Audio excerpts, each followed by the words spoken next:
हरे भरे पहाड़ों की गोद में एक छोटा सा गांव बसा था जिसका नाम था नथुआपुर। ये गांव इतना सुंदर था कि कोई भी उसे देखकर यही सोचता कि ये किसी चित्रकार की कल्पना से निकला होगा। वहां की जिंदगी भी उतनी ही शांत थी जैसे वो नदी जो गांव के बीचों बीच से बहती थी। उसी नथुआपुर गांव में एक रहस्यमय बुजुर्ग सज्जन रहते थे जिनकी उम्र तकरीबन 80-90 साल रही होगी।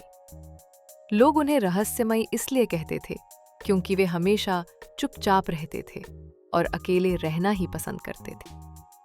हर सुबह जब पूरब की तरफ सुनहरी रेखाएं आसमान को छूने लगती, वो बुजुर्ग अपनी पुरानी और जर्जर झोपड़ी से बाहर निकलते। सुबह की हल्की ठंड में वे अकेले ही चुपचाप चलते जाते।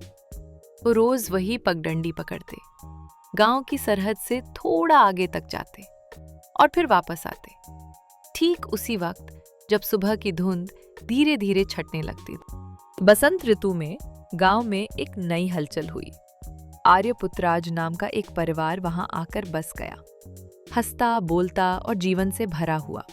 उनकी हंसी कुछ ही दिनों में गांव की रूह में घुल मिल गई। उस परिवार में एक छोटी सी लड़की थी, जॉली, जिसकी आंखों में हमेशा गहरा कौतूहल चमकता रहता था। उसमें हर चीज को जानने और समझने की एक अलग ही जिज्ञासा थी। अपने कमरे की खिड़की से जॉली रोज उस बुजुर्ग बाबा को देखा करती थी। उनकी दिनचर्या बिल्कुल घड़ी की तरह सही थी। हर सुबह ठीक 6:30 बजे उनकी पुरानी झोपड़ी का दरवाजा चरमराते हुए खुलता। फिर उनकी लकड़ी की छड़ी पत्थर की पगडंडी पर टक टक की आवाज करती। वो गांव की सीमा तक जाते और 7:15 पर लौट आते। एक सुबह नाश्ते के वक्त जॉली ने अपनी माँ से पूछा, माँ, ये बूढ़े बाबा रोज कहाँ जाते हैं और हमेशा अकेले ही क्यों जाते हैं? माँ मुस्कुराई और बोली, बेटी, वे ऐसे ही हैं, कोई नहीं जानता, बस उनका यही तरीका है। लेकिन कोई नहीं जानता जॉली के लिए कोई जवाब नहीं था। उसका मन सवालों से भर गया। वो सोचने लगी, आखिर क्या रहस्य होगा। कुछ दिन और बीत गए। जॉली का कौतूहल अब और भी गहरा हो चुका था। आखिर उसने ठान लिया, वो एक दिन चुपचाप उनके पीछे पीछे जाएगी। अगली सुबह जब मुर्गा भी अभी बांग नहीं दे रहा था, जॉली धीरे से बिस्तर से उतर आई। उसका दिल तेज तेज धड़क रहा था। जैसे ही बुजुर्ग बाबा का दरवाजा चरमराकर खुला, वो दबे पांव उनके पीछे पीछे चलती रही। वे गांव की सीमा पार कर एक छोटे से खुले मैदान में पहुंच गए। जॉली का दिल जोर जोर से धड़क रहा था, लेकिन बाबा बिना पीछे देखे धीरे धीरे आगे बढ़ते रहे। बाबा ने झील से पानी भरकर छोटे से पौधे को बहुत प्यार से सींचा।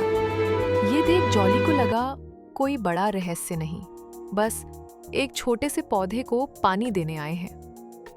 जॉली ने पूछा, बाबा जी, क्या आप रोज इस पौधे को पानी देने आते हैं? बाबा ने कहा, हाँ, मैं रोज इस पौधे को पानी देने आता हूँ।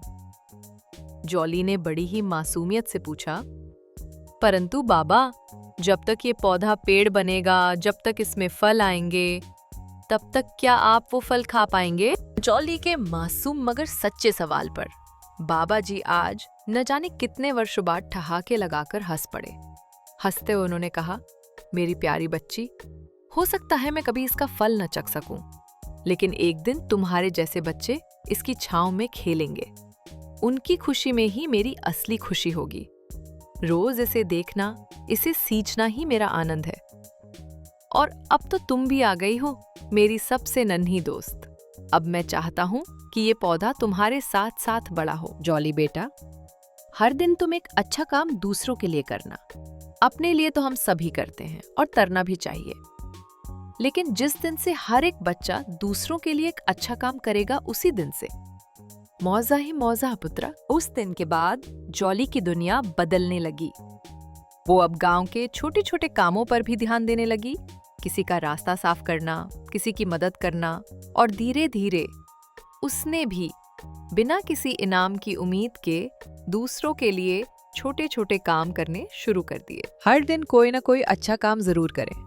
आज का अच्छा काम शेयर करना, सब्सक्राइब करना और कमेंट करना।